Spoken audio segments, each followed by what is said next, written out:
Sometimes you have the luxury of shooting in massive spaces like this, and sometimes you have to manage with much smaller spaces like this. Today we're going to show you how to shoot a cinematic commercial in a tiny space. This is a tiny bathroom, maybe 4 feet across and about 10 feet wide. Okay, let's simulate what it feels like to shoot in a small space. Whenever you're working with small spaces, you need to spend as much time as possible figuring out your best angle.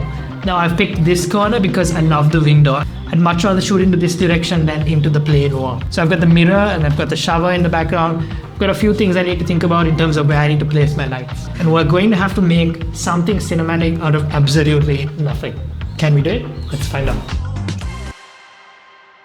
Okay, so shooting in a small space is difficult for two reasons. For one, it's hard to get a good camera position because it's hard to find depth in the room. Okay, let's simulate what it feels like to shoot in a small space. Now we've got all this space, but we'll limit ourselves to the hallway of the studio. We'll bring a couch in, place our subject on the couch, and get to work. The first thing that you'll immediately notice is without lighting, the subject looks flat and lacks contrast. So like we always do, let's bring in a large source to light up our subject.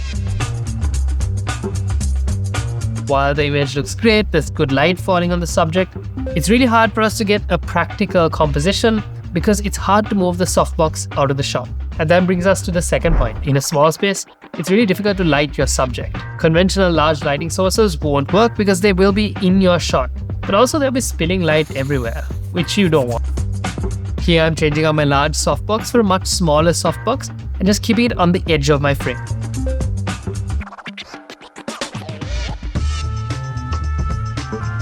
Now that's pretty good. I love how that looks. If you're new here, hit that subscribe button for new videos every week on editing, comparisons, and filmmaking tips. Let's take everything we learned in this test scenario and apply it to a real-life shoot. So we spent almost an hour trying to set up this space. Whenever you're working with small spaces, you need to spend as much time as possible figuring out your best angle. So you'll see me do this a lot. I'll push myself and the camera into the corner of the room, so I have the rest of the room to play with. Now I've picked this corner because I love the window. I'd much rather shoot into this direction than into the plain wall. But that does leave me with a few problems. So I've got the mirror and I've got the shower in the background. I've got a few things I need to think about in terms of where I need to place my lights.